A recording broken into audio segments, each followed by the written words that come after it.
mi A amigo Guillermo. Guillermo Pérez. Hola Guillermo, bienvenido. Buen ¿Cómo día, ¿qué estás? tal? ¿Cómo están ¿Cómo, ambos? cómo- cómo está Villa Gesell? Mucho frío, ¿Clima? mira. Frío, está abrigado, bien. Frío bárbaro. Un Qué sol lindo, bárbaro, qué pero lindo un Villa frío Gesell. bárbaro, un frío bárbaro, un frío bárbaro. Bueno, bueno, es el tema central de esta edición de Bitácora Pyme, la parte de planificación tributaria, cómo tiene que hacer una pyme, ¿sí? ¿Qué estrategia fiscal tiene que adoptar para poder bajar una carga fiscal que sabemos que es muy, muy elevada? Bueno, perfecto. Bueno, Bueno, no sé, si querés que empiece a sí, hacer... primero hagamos un raconto de la parte estructural. ¿Cuáles son los factores estructurales que explican esta carga fiscal inmensa, una mochila grande en cada empresario pyme, ¿no? Bueno, mira, sí, yo siempre trato de explicarle a los empresarios. A ver, cuando un empresario habla, te dice, miren, sáquenme el pie de encima, sáquenme esta carga tributaria total y yo voy a ser competitivo. Hoy el tema del día es la competitividad empresarial.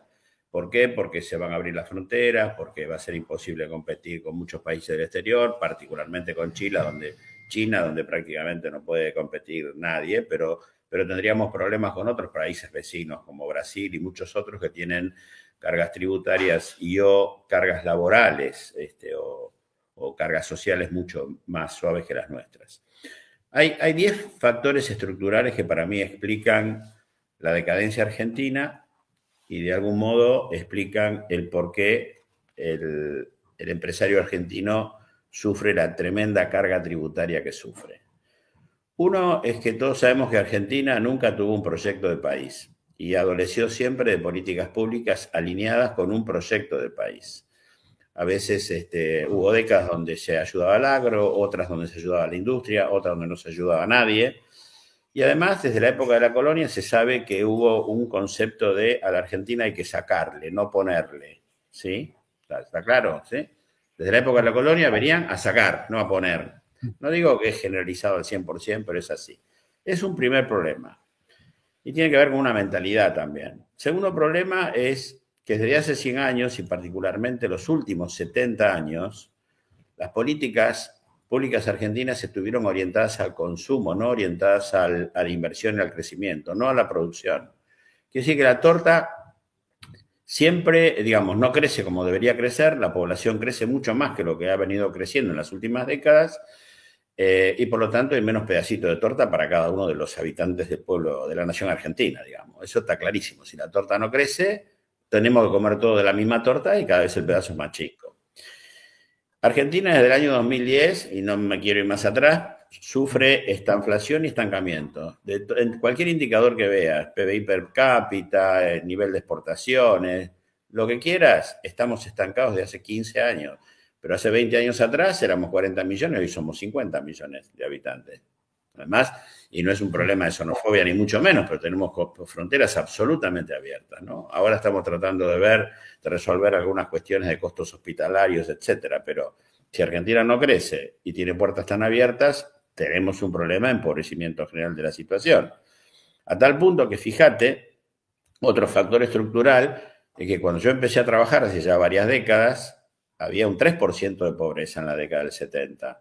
Y la pobreza en el año 2023 llegó a orillar el 53% de pobreza. Ahora se dice que está en un 33%, me cuesta pensar que en un año una persona que vivía en condiciones de pobreza esté viviendo en mejores condiciones, quizás desde el punto de vista de las estadísticas, pero no desde el punto de vista de la realidad total. O sea, fíjense qué dato, ¿no? En 40 años, 50 años, la pobreza subió de un 3% a un 50%, ¿no? Otro factor estructural es que hemos tenido crisis políticas y económicas frecuentes. En los últimos 120 años de historia hemos tenido 30, o sea que eso prácticamente te da un promedio de una cada 4 o 5 años. Por eso yo digo que los empresarios argentinos son héroes más que otra cosa. No sé, se le ha puesto todo tipo de adjetivo al empresario argentino, Sí, sí, ¿no? sí, sí. Un Sobrevivientes, ¿no? superempresario, sí, sí, Claro, sí. traete un Siempre, empresario siempre el ciclo de la ilusión y el desencanto, ¿no? Como el libro de Lach. tal Esos cual. ciclos. Yo creo que un empresario pyme lo largás con un avión y paracaídas, ¿no? En cualquier lugar del mundo y la pyme va a surgir, porque soportar estos vaivenes de Argentina es muy complejo, ¿no? Muy Es complejo. muy complejo. Traer un empresario suizo y se suicida a los 15 días. Y listo. Después, otro problema grave que tenemos es que tenemos la pirámide laboral invertida. Esa situación de crecimiento de la población, y si bien tenemos un índice de crecimiento de natalidad bajo, hemos tenido una tremenda inmigración, cuidado. Vos tomás los países limítrofes, ahí hay más o menos 3 millones de personas, después tenés otro millón y pico más de gente que vino de Venezuela y de otros lugares. De vuelta, no tengo un problema con eso, de verdad. Lo que sí tengo un problema es que tengamos políticas orientadas al consumo y no al crecimiento. Eso es horrible, porque ahí hay algo que se choca. Y eso hace que la pirámide laboral esté invertida. Somos 50 millones de habitantes y tenés más o menos 11 millones de empleo formal, de trabajo formal, ya sea en relación de dependencia, 6 millones y unos 5 millones de autónomos. Y tenés 5 millones de trabajo informal, pero eso no aporta, con lo cual, entonces, claro, toda la carga tributaria tremenda cae sobre esos 11 millones que tienen que bancar a 50 millones. O sea que este no es un tema que se va a resolver en 3 añitos. Esto se va a resolver en algunos lustros, digamos. Si es que, porque hay que cambiar completamente la mentalidad, las políticas, lograr que haya inversión, si hay inversión hay crecimiento, y si hay crecimiento hay mayor empleabilidad. Después, voy por el séptimo. El séptimo es los gastos, digamos, prácticamente respecto al PBI, los gastos públicos se han duplicado. Normalmente, hasta el año 2000, el gasto orillaba el 22-25% del PBI. Que Milei en el discurso del 1 de marzo dijo, tenemos que volver al 20-25% del PBI, ¿se acuerdan? ¿Por qué lo dijo eso? Porque del 2002 al 2016, y no es casual esa fecha, el gasto público prácticamente se duplicó, pasó del 20-25% al 45% del PBI. Ahora, el PBI no creció en la misma medida que creció el gasto público. El PBI, ya les digo, del año 2010 que está estancado. Entonces, y claro, ¿y de dónde viene la recaudación? Es un porcentaje del PBI. Si vos tenés que el PBI creció la mitad que el gasto público y que la recaudación, porque la recaudación sí creció igual que el gasto público, porque había que financiarlo, había que fondearlo, pero el PBI creció la mitad. Entonces, cuando vos relacionás la recaudación, que creció el doble que el PBI, ahí tenés porque se va explicando que la carga tributaria argentina fue creciendo muchísimo, ¿sí? En términos de la presión tributaria, bueno, digamos. Claro. Sí. Ahí le saca recursos al privado para reinvertir y para invertir en su negocio, justamente, ¿no? Y mucho queda fuera, ¿no? En la informalidad, mucha presión. Y esa informalidad que no aporta por la carga fiscal grande también queda fuera de la posibilidad de apalancamiento en el sistema financiero o en el mercado de capitales. Es una empresa que no tiene un balance fuerte porque tiene mucho en la informalidad, no es susceptible de crédito. O sea, es toda una cadena negativa que genera que no haya ni ahorro ni tampoco inversión. Bueno, la UIA, por ejemplo, hay otro, en una charla que di hace poco en el IAF casualmente, hablé de estos 10 factores estructurales y mostré muchos otros más que la fuente era la UIA, esos otros, y el crédito, digamos, al sector privado respecto al PBI está en un 6%, es el más bajo de toda esa comparación de países que incluía a todos los países de Latinoamérica, China, Estados Unidos, Alemania. Sí. El Banco Mundial muestra 149% sobre el PBI porque obviamente pondera mucho Estados Unidos, Japón y China. El promedio de Latinoamérica y Caribe es 55% sobre el PBI. Y nosotros ahora subió un poquito al 7,5%. Estamos muy, muy lejos. Exactamente. Después, una cosa, nosotros hicimos un análisis que en 20 años el gasto y la recaudación subieron 100 veces y el PBI 60. Con lo cual, y ahí vuelvo a algo que dije recién, si el PBI creció la mitad que el gasto y la recaudación, la presión tributaria obviamente se duplicó prácticamente. Entonces tenemos una presión tributaria que ronda el 30%, pero para el sector total de la economía. Cuando vos dividís ese 30% por 0,60, que es la economía formal, porque hay un 40% de economía informal, la presión tributaria sobre el sector formal es más del 50%, es muchísimo. Esa es la presión efectiva, ¿no? El pagador de impuestos, ¿no? Sobre el tal cual. Tal cual, porque a vos te dicen que hay una presión tributaria del 30%, pero lo miden sobre la economía total, pero resulta que el 60% es economía formal, el 40% es economía informal. Entonces, sobre el corralito, la presión tributaria es más del 50%. Ahí queda completamente fuera de competencia cuando quieren decir, bueno, como país, vengan a invertir a mi país. Ahí queda flojo. Por ahí vi una pregunta, dice, ¿qué hacemos? Preguntaba un señor, si vamos todo en blanco, estamos jorobados. Bueno, ahora vamos, eso viene al final de la charla esta. Después, todo este problema, y ya voy por el punto 9, ¿qué trajo en la Argentina? Este gran, digamos, crecimiento del gasto público y no crecimiento del sector privado. Y bueno, trajo graves problemas de alta emisión monetaria, por lo tanto, alta inflación, graves problemas de endeudamiento. Hoy no tenemos a quién pedirle. Si viene ahora el Fondo Monetario, va a haber toda una reestructuración, pero no tenemos acceso al mercado de capitales externo. Y trajo un crecimiento muy fuerte de la recaudación, sin crecimiento del PBI, como dije antes. Y por último, y después seguimos con cuál es la carga tributaria argentina y qué significa hacer estrategia fiscal empresarial. Nosotros tenemos un sistema laboral previsional impositivo completamente obsoleto. Eso hay que modificarlo absolutamente, ¿no? Desde que tenemos 158 impuestos en todo el país y hay que reducirlo, y solamente 6, 8 recaudan el 90%. Ni que hablar del sistema laboral, que es completamente obsoleto, que hace que las pymes hoy no puedan contratar gente porque si el día de mañana tienen que despedir o cierran el negocio o lo que sea, se quedan sin fondo de comercio. Y el previsional también está completamente vetusto y imposible de financiar. Así que estos son los grandes 10 problemas estructurales que tiene la Argentina que explican una carga tributaria total. Sí. Enorme. Mira, esta es nuestra, esta la hicimos nosotros con Amílcar. Fíjate la cantidad de impuestos, ¿no? En los 3 estratos, nacional, provincial y municipal, cada barrita con su color, 155 impuestos. ¿Sí? Una locura total, una locura total. Y fíjate que a nivel nacional son una locura. A nivel nacional tener 45 impuestos, cuando 5 o 6 son los que recaudan todo, es ridículo, ¿no? Sí, ahí justo tenemos el total, esto es fuente del IARAF, que había hecho cuánto es la recaudación por cada impuesto, y los primeros 6 impuestos recaudan el 83% de la recaudación, o sea, hay un montón de impuestos chiquitos, y los primeros 10 el 92%. Obviamente que son de índole nacional, y ahí en el cuarto puesto también tenés provinciales, ¿no? Ingresos brutos, una carga importante, ¿no? Muy regresivo, pero bueno, está cuarto. Impuestos en cascada que se van acumulando, que lo pagan todas las cadenas y al final el consumidor paga toda esa cadena de impuestos.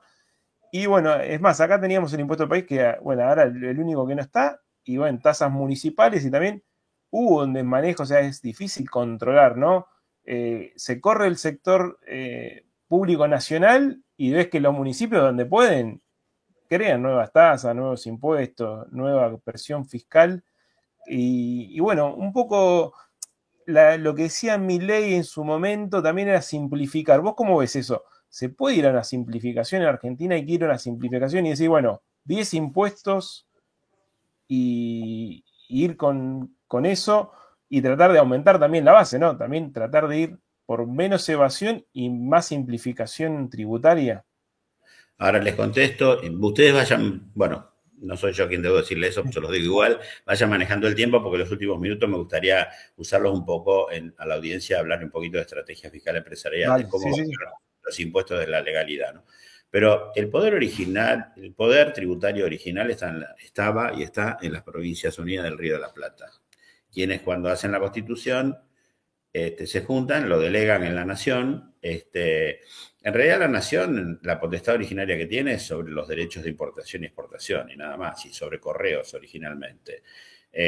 Luego, todos los impuestos nacionales importantes que cobra la Nación son por delegación de las provincias, o sea, ganancias lo cobra por delegación de las provincias, IVA por delegación de las provincias, bienes personales por delegación de las provincias, y así todos los impuestos. Eso fue porque allá por el año 1934 hubo la primera ley de coparticipación, que creo que se llamó de unificación de impuestos, donde la Nación convenció a las provincias de no cobrar ningún impuesto más.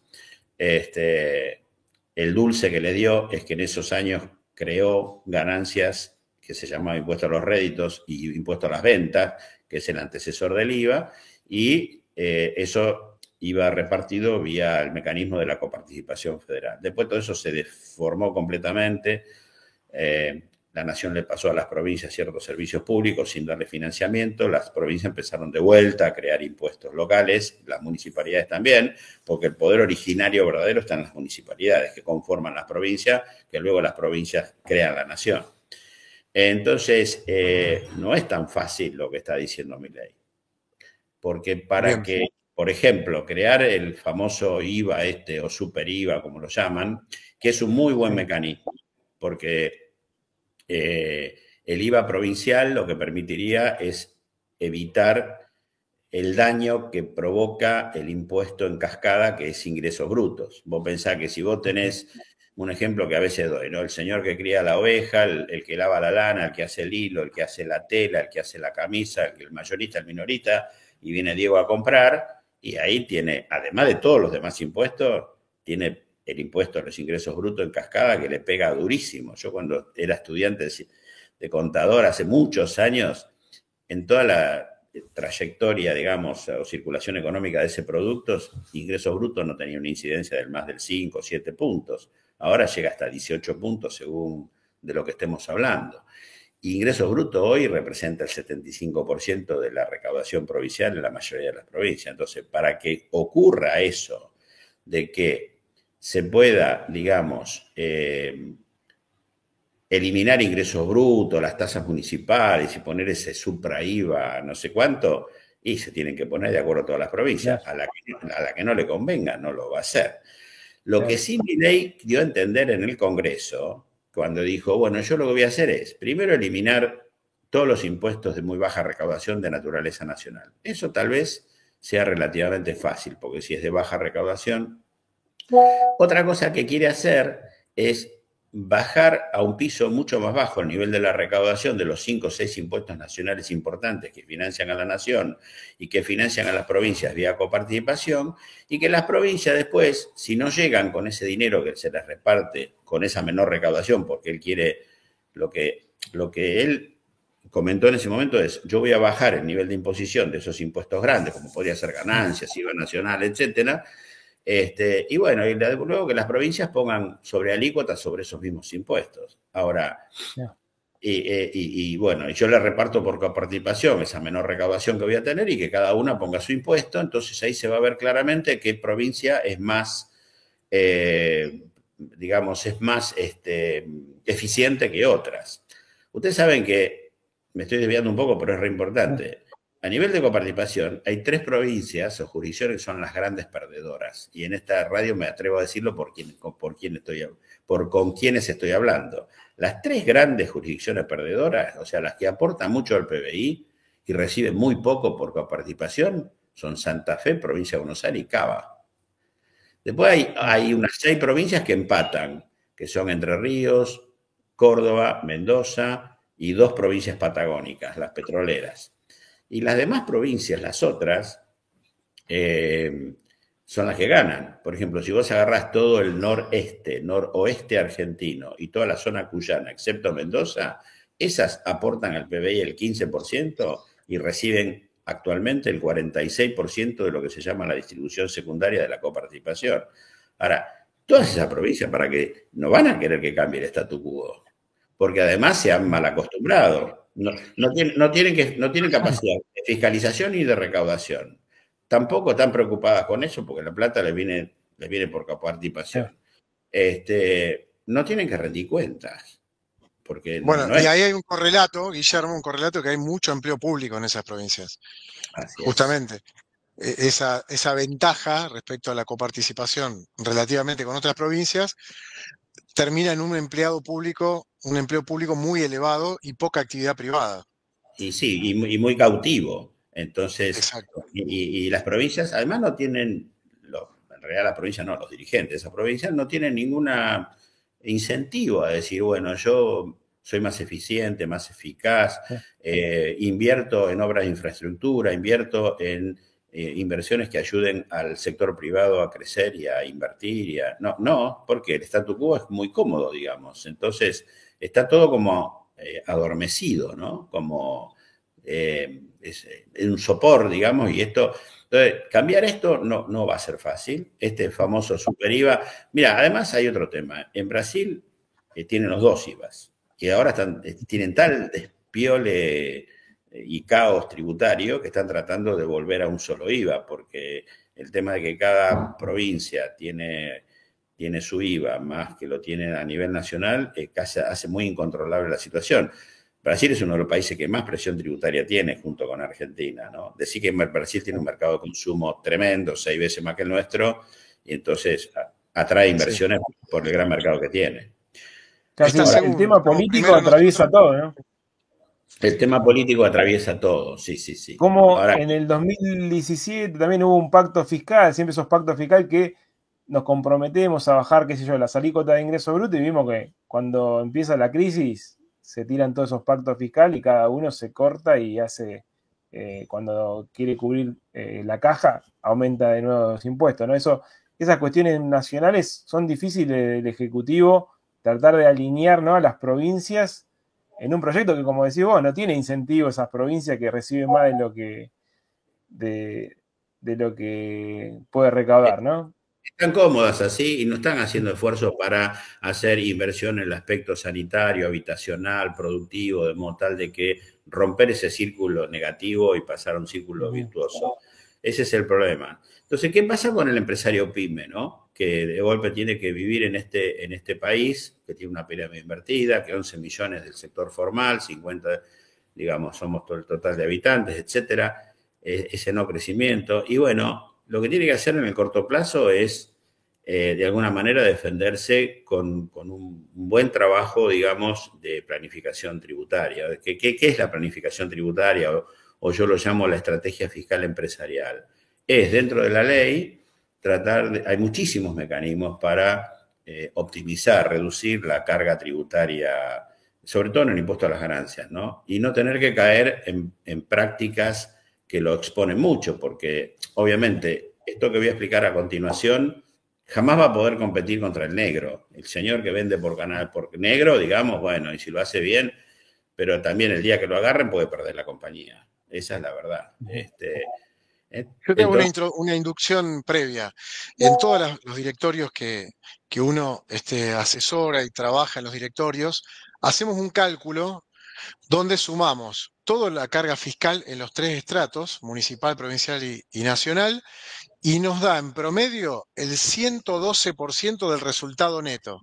O sea, si la empresa gana 1 millón o 100 pesos, para que sea fácil, el fisco en los 3 estratos sumados se lleva el 112. Ergo es el accionista mayoritario. Esa es la conclusión, lamentablemente, ¿no? Es complicada la situación de la carga fiscal de un empresario pyme en Argentina. Así que bueno, ¿qué estrategia fiscal, cómo tiene que elaborar este mecanismo, Guillermo? Mira, nosotros hicimos un trabajo parecido sobre un presupuesto de una compañía de consumo masivo líder de Argentina y nos dio básicamente que 2/3 partes de su utilidad neta final se iba en impuestos y cargas sociales y 1/3. Y en realidad hay muchísimos mecanismos para paliar esa situación, digamos. Lo primero, digamos, es lo que nosotros llamamos hacer estrategia fiscal empresarial, que consta de varias cosas. El primero es tener enfoque de negocios. O sea, luego hay ciertos valores actitudinales que marcan la diferencia. Después hay una metodología determinada para trabajar y todo eso confluye en que se instala la conciencia tributaria en la empresa. Instalar la conciencia tributaria en la empresa significa que el empresario, antes de cada decisión de negocios, tiene que ver el impacto tributario, digamos, también legal y financiero, ¿no? Pero ver el impacto tributario de esa operación, porque si la operación no lo agarras de su génesis, después es muy difícil, se trataría de hacer un milagro, digamos, una vez que el contrato está cerrado, digamos, a veces se hace milagro, pero es muy difícil, digamos, milagro está el de la Biblia y no muchos más que yo conozca. Entonces, ¿en qué consiste, digamos, el tema de enfoque de negocios? La primera cuestión es, ¿el empresario qué quiere? Maximizar su resultado contable, ¿sí? Y minimizar su resultado impositivo. ¿Por qué quiere maximizar su resultado contable? Y bueno, porque necesita sacar una línea de crédito en un banco, necesita tener un buen balance. Necesita convencer a un proveedor que le venda, tiene que mostrarle un buen balance. A veces hasta a los clientes les interesa tener un proveedor confiable. Entonces, el resultado contable tiene que ser muy grande. Ahora, ahí hay una situación que pareciera no tener una solución. ¿En qué consiste la declaración de impuesto a las ganancias de una empresa? Que es el impuesto más oneroso y que más se puede planificar.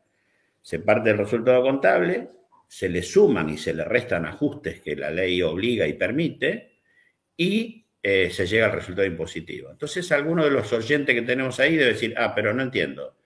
Si me dicen que yo quiero tener el resultado más alto posible y el resultado impositivo más bajo posible, pero el resultado impositivo parte del contable, cuanto más alto sea el contable, más alto será el impositivo. Bueno, eso no es así. Hay 3 situaciones posibles. Una que yo llamo la peor, la segunda mejor y la óptima, ¿no? El paraíso, digamos. La peor... Sí. La peor es cuando se da una situación de negocios donde tengo una pérdida contable y no es deducible impositivamente. Por ejemplo, eso pasa cuando vos te quedás dormido, cuando no tenés enfoque de negocios, cuando no sos proactivo, cuando no tenés esa cuestión actitudinal de ser proactivo, de ir al fondo del problema y manejarlo de la génesis. Un ejemplo, viene el auditor y te dice, mira, pasé por el almacén, este material no se lo podés vender a nadie, haceme una previsión para obsolescencia de inventarios. Una previsión para obsolescencia de inventario traducido es una pérdida contable de 12 millones de pesos, por decir un valor cualquiera. Ok, esa previsión, esa pérdida contable que me afecta al balance contable para bancos, para proveedores, no es deducible impositivamente. Tengo una pérdida de 12 millones. ¿Qué hubiera pasado si Diego y yo nos juntábamos un mes antes del cierre, hacíamos una proyección del impuesto a las ganancias, analizábamos todos los rubros del balance y veíamos que ese inventario tenía un problema de obsolescencia? Lo llamábamos perdón, tu nombre no lo recuerdo ahora, Amílcar. Amílcar, lo llamamos Amílcar, nos hace una evaluación y nos dice, la obsolescencia es 9 millones, porque en esto no es una ciencia exacta la evaluación de obsolescencia. Ok, 9 millones, ok. Y Diego se acuerda de esta charla, dice, pero acordate que Guillermo nos dijo que esa previsión la tenemos que registrar ítem por ítem en el libro de inventarios y balance. ¿Eso qué te permite? Deducir impositivamente esos 9 millones. Si vos deducís esos 9 millones, te ahorras 3 de impuesto a la ganancia, el 35%, la tercera parte, te ahorras 3. ¿Cuánto es tu pérdida contable? Antes era 12 millones, ¿se acuerdan? Bueno, ahora es 6. ¿Por qué? Porque tengo 9 millones de la previsión por obsolescencia y 3 que me ahorré de impuesto a las ganancias. Con lo cual, el resultado contable, la pérdida es 6. Antes era 12. Mejor. Conclusión. Una misma situación de negocios, porque esta es una situación de negocio, evaluar el inventario es una situación de negocio, gerenciada de 2 maneras distintas, significó un resultado económico en mi balance diferente. O sea, lo beneficié de 12 a 6, bajé la pérdida contable. Ahora, ¿cómo llego al paraíso? Que es obtener una ganancia contable o una no pérdida contable y lograr una deducción impositiva. Vamos a suponer que tenemos un negocio los 3 estacional, cerramos 31 de octubre. No sé, vendemos pintura, que es estacional, o helado, no sé, lo que más le guste. Entonces, Amílcar nos dice, bueno, yo quiero hacer una campaña de marketing de 12 millones y eso le va a dar un push a todas las ventas de la alta temporada. Bueno, con Diego lo discutimos, nos ponemos de acuerdo, reunión de socios, ok, vamos a hacer eso. ¿Cuál es la situación hasta ese momento? Tengo el mismo importe, tengo una pérdida de 12 millones, que es la campaña publicitaria de Amílcar, la deduzco impositivamente, me ahorro 4 de impuesto a la ganancia, la pérdida neta en resultado es 8. ¿Ok? Porque tengo 12 del gasto de publicidad, me ahorré 4 de impuesto a la ganancia, porque es un gasto deducible, me queda 8 de pérdida contable e impositiva. Ahora, viene Diego y dice, pero yo no entiendo, esto va a beneficiar a 6 meses de venta, un mes de este ejercicio y 5 meses del año que viene. Voy a decir algo que contablemente no se puede hacer más, pero que es muy ilustrativo para la gente que nos escucha si son empresarios y no contadores, ¿no? Después puedo dar otros ejemplos. Entonces, ¿qué dice Diego? Activemos como si fuera una maquinaria la 5/6 parte de esos 12 millones, o sea, 10 millones de pesos, con lo cual me queda una pérdida contable de 2 nada más. Ahora, ¿qué pasa impositivamente con los 12 de la publicidad que hizo Amílcar? Los 12 corren por cuerda separada, porque la ley de ganancias dice que un gasto es deducible cuando se devenga. ¿Cuándo se devengó? Cuando Amílcar hizo la publicidad. ¿Cuándo fue? En octubre. Entonces yo impositivamente me deduco los 12 millones. Quiere decir que me ahorro 4 de impuesto a la ganancia. ¿Cuánto tenía de pérdida contable? 2, porque 10 los había activado como una maquinaria, ¿no? Para deducirlos el año que viene. Entonces tengo 2 de pérdida contable, me ahorré 4 de impuestos a la ganancia, ahora tengo el efecto neto es 2 de ganancia, contra 8 de pérdida que tenía al principio cuando Amilcar había hecho la publicidad y me había ahorrado 4 de impuestos a las ganancias. Bueno, esto no se puede hacer más porque esos 10 millones que se llamaban cargo diferido contablemente ahora no se pueden activar más, pero por ejemplo se puede hacer con la compra de un bien de uso, una maquinaria importante. El señor que nos está escuchando cierra balance el 31 de diciembre. Bueno, mire, usted habilítela al último día del ejercicio, contablemente la puede amortizar por un solo día y impositivamente el año de compra se amortiza año completo. O sea que si usted compra una maquinaria en $1 millón, contablemente tiene prácticamente 0 de pérdida contable porque amortiza un día, pero impositivamente, ustedes no saben la cantidad de casos que hemos visto en empresas grandes de no conocer ese criterio impositivo que es distinto del contable. Bueno, en la charla que nosotros solemos dar de estrategia fiscal empresarial, que no es obviamente para un programa de radio ni de televisión, damos 100 ejemplos de esta naturaleza, donde se pueden aprovechar criterios de variación contable distintos a los impositivos. Eso con respecto al enfoque. Con respecto a lo actitudinal, no hay que quedarse con lo que dice la ley. Hay que ir a la empresa, hay que ir al negocio y ver lo que pasa. Y ahí juntar la ley con el conocimiento del negocio y la industria. Entonces, muchas veces cuando hablo de esto doy un ejemplo petrolero. Hace muchos años había una desgravación para inversión en equipamiento destinado al proceso industrial.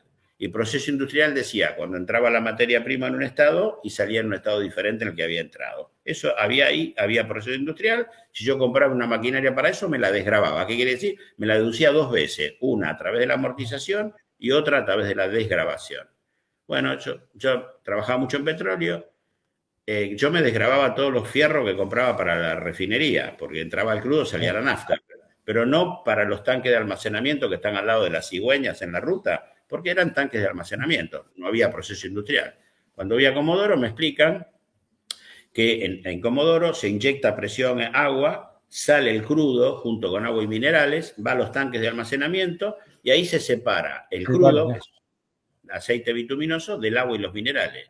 A eso en términos de proceso industrial, en términos de la ley de ganancia. Y bueno, y ahí se produjo la desgravación, el milagro de la desgravación, pero eso es actitudinal. Es decir, no me quedé en la cómoda de estar en el escritorio. Hay que buscar. Me fui a Comodoro Rivadavia y junté. Bueno, eso aplican. Conocer la operación, conocer el negocio. Industria. Claro. La industria donde uno está liquidado. Claro. Yo lo que noto es que en general el perfil de ciencias económicas en Argentina es más de liquidación y de poca planificación, en general, obviamente, ¿no? Y algo descriptivo estoy diciendo, por lo que yo voy mapeando en las pymes. Falta más de planificación, de conocer el negocio y es más de liquidación, porque bueno, hay 156 impuestos, siempre a contrarreloj, pero falta más este enfoque, ¿no? Hasta, por ejemplo, en la fecha de cierre de balance. ¿Cuál es la mejor fecha, Guillermo, de cierre de balance para una empresa, fiscalmente hablando? Eso tiene que ver con lo que nosotros llamamos, digamos, prácticas tributarias eficientes, digamos. Si vos, por ejemplo, cerrás fecha de balance, es una sociedad cerrada que no cotiza en bolsa y cierra el 30 de septiembre, esa es la mejor cierre. ¿Por qué? Esa empresa gana 100 pesos en septiembre. Puede deducir hasta la cuarta parte, hasta el 25% de su utilidad en concepto de honorario director o remuneración al socio gerente. Si cierra el 30 de septiembre de 2025, la sociedad a esa fecha no va a pagar sobre 100, va a pagar el 35% sobre 75, ¿sí? Porque se dedujo el honorario director. ¿Cuándo lo va a grabar el director? Cuando se lo asigne la asamblea. ¿Cuándo se lo asigna la asamblea? En enero del 2026, a los 4 meses. Y como es una persona física el director, es una renta que va de enero a diciembre de 2026.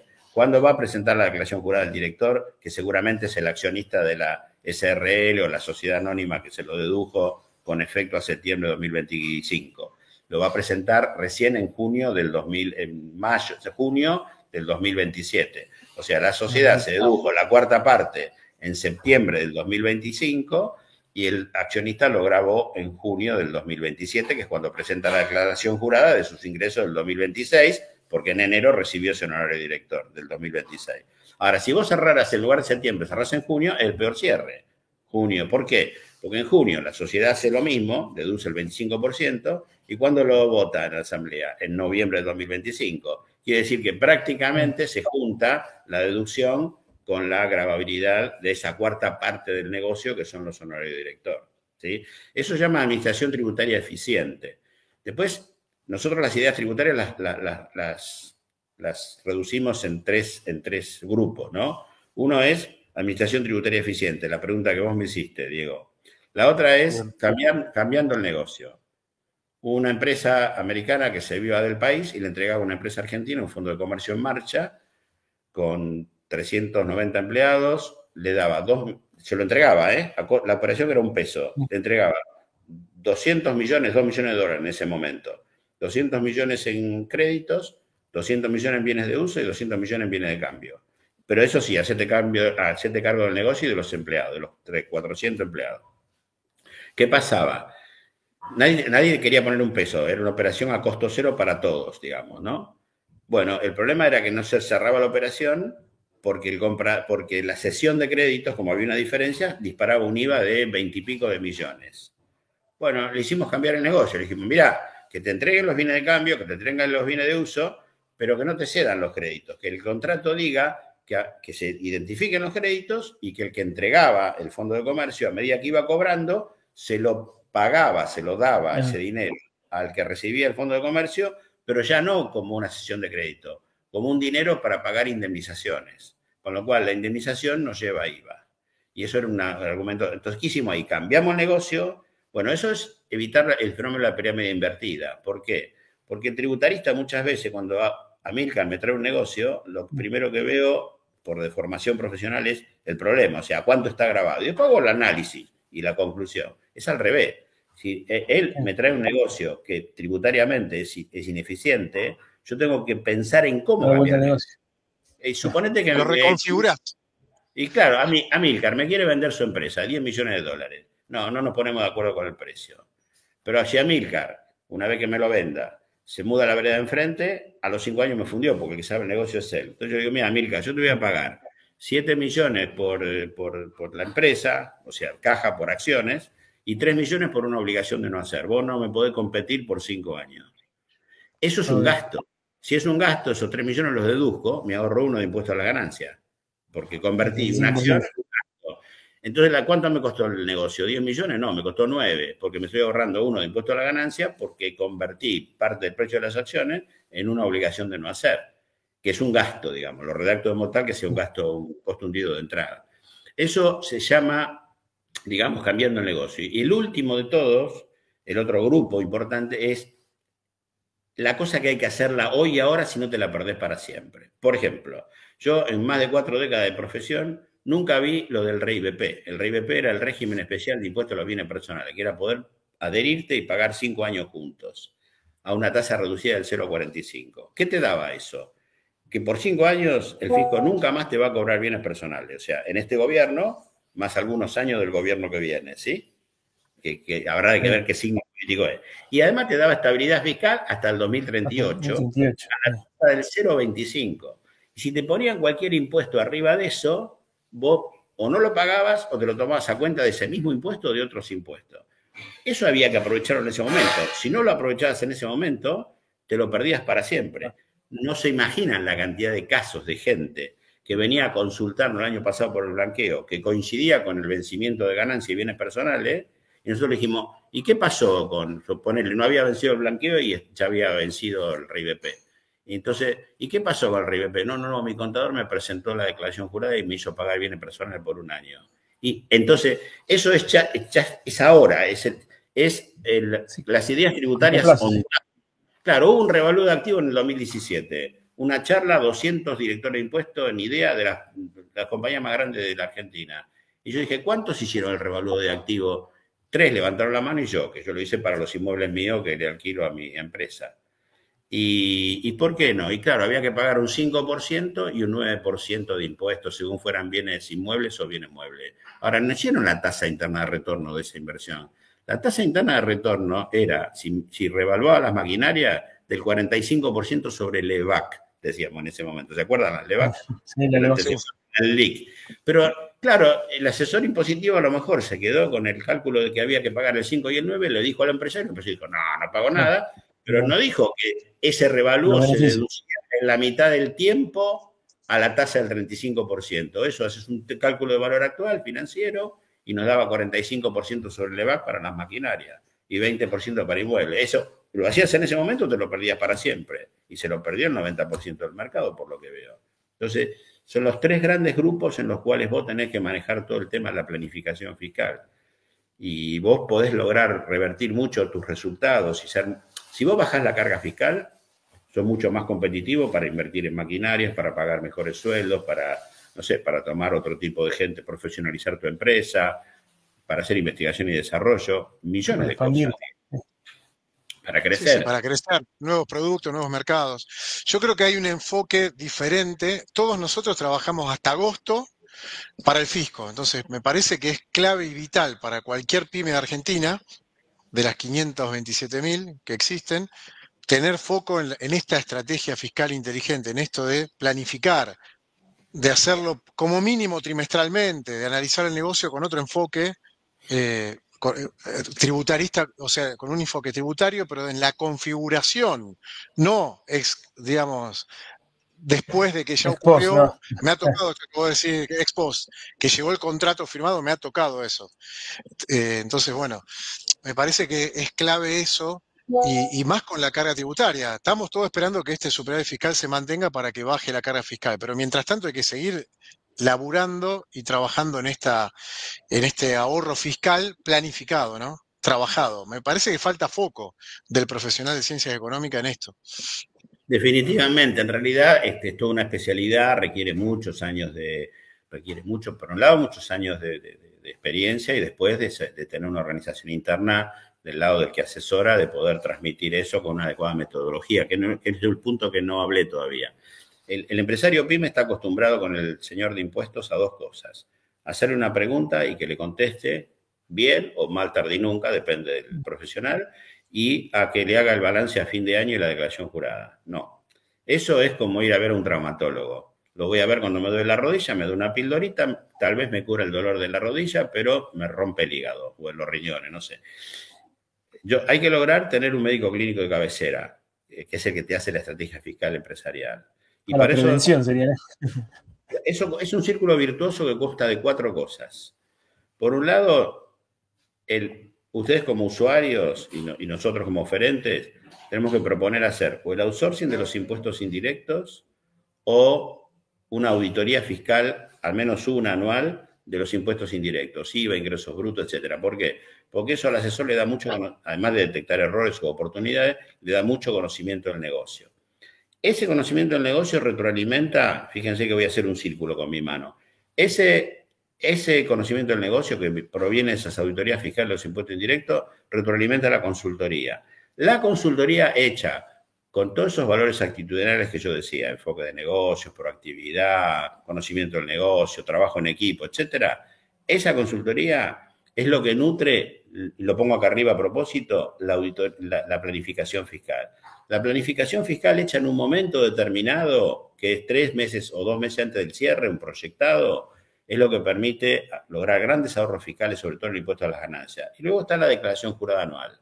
Y la declaración jurada anual es simplemente ver la efectiva implementación de las ideas. Deja de ser un simple compliance, un cumplimiento, una obligación, para transformarse en mi contrato con el fisco, donde yo ahí pongo toda la carne en el asador que la detecté en la planificación y en la consultoría, gracias al conocimiento de negocio que me dieron las auditorías fiscales, más lo actitudinal, que es anticiparme a los hechos consumados, y la planificación hecha, lo que decía vos, Diego, 3 meses antes del cierre o 6 meses antes del cierre, luego eso se vuelca en la declaración jurada anual. Y ahí es donde se producen los grandes ahorros. Y este mensaje, el ahorro fiscal no viene solamente de una idea, antes decía maradoniana, ahora digo mesiánica, de una idea mesiánica o maradoniana. Viene de la suma de muchas tareas realizadas en todas las áreas del negocio. Cuentas a cobrar, detectar en tiempo los incobrables para anticipar la deducción, bienes de cambio, hacer la evaluación impositiva. En el año 2018, empresa de motos, muy importante. Crisis del 2018, Caputo le dice a Macri, no nos dan más plata. Viene la crisis y los tipos no venden una sola moto más. Llega fin de año, lo agarró muy endeudado, muy estoqueado, ese abril de 2018. Sí. ¿Y qué pasa a fin de año? La tuvo que evaluar a mercado. Contablemente tenía una ganancia por tenencia de inventario de 700 millones. Nosotros lo evaluamos, nosotros impositivamente lo podemos evaluar a la última compra. ¿Cuándo fue? Abril de 2018. Que eso me permite hacer una deducción impositiva de ¿cuánto? De 700 millones. Con lo cual, cero impuesto. Bueno, eso en bienes de cambio. En bienes de uso, saber cuándo hacer la activación de un bien de uso. Cuando vos compras un bien de uso para sacando caja o bancos, a una inflación del 25% como tuvimos en enero del otro año, ahora es más chica la inflación, pero si vos no era lo mismo activar el bien de uso en enero que en febrero. ¿Por qué? Porque si lo activabas en enero, el 31 de enero, te comías la ganancia impositiva por inflación, porque comprar un bien de uso da ganancia impositiva por inflación, desde el mes de compra hasta el cierre. Vos dejabas pasar el 31 de enero, lo activabas el 1 de febrero, te ahorrabas en ese momento, ¿cuánto fue la inflación de enero? 20%. Bueno, te ahorrabas un 20% de ganancia por inflación grabada al 35% sobre el valor de esa inversión. Entonces, con eso se juega mucho, o con las inversiones financieras, ustedes que es su métier sobre todo. Nosotros hicimos un festival de ahorro fiscal con la inflación alta y con la inflación baja también influye. ¿Por qué? Si vos tenés fondos comunes de inversión, eso te da ganancia por inflación desde que lo suscribiste hasta que lo tengas. Ahora, si vos lo vendés antes del cierre y lo volvés a recomprar si querés, pagando la comisión de entrada y salida, no importa, matás la ganancia impositiva por inflación. Vas a tener la ganancia del fondo, la real, pero como el costo se ajusta por inflación, va a ser muy pequeña. Pero eso vos, por ejemplo, al cierre del ejercicio lo dejás en un plazo fijo y eso te va a dar pérdida por inflación para el año que viene. O lo dejás en un dólar MEP, si podés, si no tenés el problema del MULC, y te va a dar pérdida por inflación. Entonces, con las inversiones, el juego que hay que hacer en el ajuste impositivo por inflación es muy importante. Y ahí es el hoy y ahora. O sea, no es en cualquier momento, hay ciertas cosas que hay que hacerlas ante el cierre. O planificar muy bien la última compra de inventarios. ¿Para qué? Para evaluar todo ese stock a esa última compra, que sea más baja que el valor de reposición al 31 de diciembre. Esa diferencia es una pérdida impositiva. Y así pasa con todo. O sea, hay mucho, muy bueno. La planificación es la suma de muchas ideas que sumadas hacen una cifra importante. Y cada tanto, en la ducha, te aparece alguna idea mesiánica. Pero bueno, eso es Bueno, 10 puntos, Guillermo. Llegamos al final. Muy un bueno, lujo, muy didáctico. un lujo. Un lujo. Ahí te dicen, muy claro, por favor, una vez por semana. Cuando quieran. Muy bien, todos los días acá. Hay temas de estrategia patrimonial, hay muchos temas para hablar. Bueno, seguramente te vamos a volver a llamar acá en Hora Play. Así que muchas gracias por tu participación, Guillermo. Bueno, excelente. Éxitos. Gracias. Siempre. Un abrazo. Gracias.